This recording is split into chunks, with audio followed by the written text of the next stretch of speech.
Hello guys, అందరూ ఎలా ఉన్నారు? బాగున్నారా? నేను మీ వనిత. తమ్లైన్ చూడగానే అర్థమైపోయి ఉంటుంది కదా ఏంటి ఈ వీడియో అని. అయితే ఈ రోటి పచ్చడి మీకు తెలుసా? అయితే మీరు ఏ స్టైల్లో చేస్తారో అనేది కానీ నాకు కామెంట్ చేయండి. మరి మా స్టైల్ రోటి పచ్చడి చూసేద్దామా రండి. అయితే ఇంట్లో పెద్దవాళ్ళు అమ్మమ్మలు ఉంటే ఎక్కువ రోటి పచ్చడిని ప్రిఫర్ చేస్తూ ఉంటారు. మరి అమ్మమ్మల స్టైల్ ఈ రోటి పచ్చడి కోసం ఇలా ఒక దోసకాయని తీసుకోండి. ఈ దోసకాయని ఎక్కువ సాంబార్లోనే యూస్ చేస్తుంటాం. అయితే ఇప్పుడు ఈ దోసకాయని యూస్ చేసి రోటి పచ్చడి కూడా చేయవచ్చని ఇప్పుడున్న 20s మమ్మీస్ కి తెలియదు. ఇలా తీసుకున్న ఈ దోసకాయని పైన తొక్కంతా లేకుండా పీల్ చేసుకోండి. మీ యొక్క క్వాంటిటీని బేస్ చేసుకొని ఇలా పీల్ తీసుకున్న దోసకాయని చిన్న చిన్న పీసెస్ గా కట్ చేసుకోండి. మరి ఏ పచ్చడికైనా ద మెయిన్ ఇంగ్రీడియంట్ చింతపండే కదా, సో నిమ్మకాయ అంత సైజు చింతపండుని నానపెట్టుకోండి.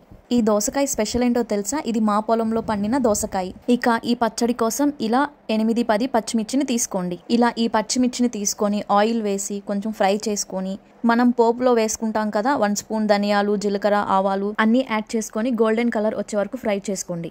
ఇక ద నెక్స్ట్ ఇంగ్రీడియంట్ పల్లీలు. అదే అండి వేరుశనగ పప్పు.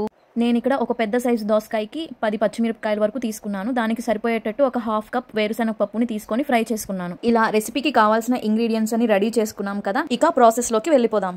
మనం ముందుగా ఫ్రై చేసి పెట్టుకున్న వేరుశనగ పప్పును తీసుకొని బాగా మెత్తగా దంచుకోండి. కొంచెం మెత్తగా దంచుకున్నాక మనం ముందుగా ఫ్రై చేసి పెట్టుకున్న పచ్చిమిర్చి కొంచెం సాల్ట్ వేసుకొని బాగా కలిసేలాగా దంచుకోండి. కొంచెం కచ్చాగా దంచుకున్న తర్వాత నానపెట్టుకున్న చింతపండుని కొంచెం వేసుకొని బాగా దంచుకోండి. వాటర్ యాడ్ చేయొద్దు, ఓన్లీ చింతపండు మాత్రమే వేసుకొని దంచుకోండి. బాగా మెత్తగా తిప్పుతూ దంచుకోండి. ఈ దోసకాయని ఎక్కువ డైరెక్ట్ గా తినడానికి ప్రిఫర్ చేస్తూ ఉంటారు. సో అలా అయినా తినేయవచ్చు, లేదు అలా తినడం ఇష్టం లేని వాళ్ళు ఇట్లాగా కర్రీస్ లో యాడ్ చేసుకోవచ్చు. అలానే ఇలా డిఫరెంట్ వెరైటీస్ కూడా ట్రై చేయొచ్చు. సో దట్ ఇంట్లో ఉన్న వాళ్ళు కూడా అందరూ తినడానికి ఇష్టపడతారు డైరెక్ట్ గా తీసుకోవడం కన్నా. సీజనల్ ఫ్రూట్స్ ఎలా అయితే తింటామో వెజిటేబుల్స్ ని కూడా అలానే స్కిప్ చేయకుండా తీసుకోవాలి. ఇక మెత్తగా దంచుకున్నాక మనం ఏ అయితే కట్ చేసి పెట్టుకున్న దోసకాయ పీసెస్ ఉంటాయో ఆ వాటిని యాడ్ చేసుకొని మెత్తగా దంచుకోండి.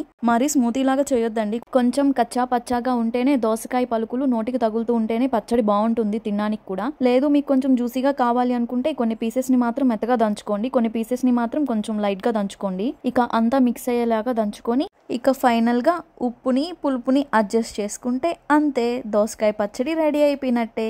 ఇక బౌల్లోకి సర్వ్ చేసుకోవడమే. మరి మీకు ఇలాంటి రోటి పచ్చళ్ళు అంటే ఇష్టమేనా? అయితే కామెంట్ చేయండి మీకు ఇంకా ఎలాంటి రెసిపీస్ కావాలో. మరి ఈ నోరు ఊరించే కమ్మనైన రోటి పచ్చని మీరు ట్రై చేసి ఎలా వచ్చిందనేది కామెంట్ చేయండి. అలాగే మీ ఫ్రెండ్స్ అండ్ ఫ్యామిలీ మెంబర్స్ కి షేర్ చేయండి. Bye, see you next video.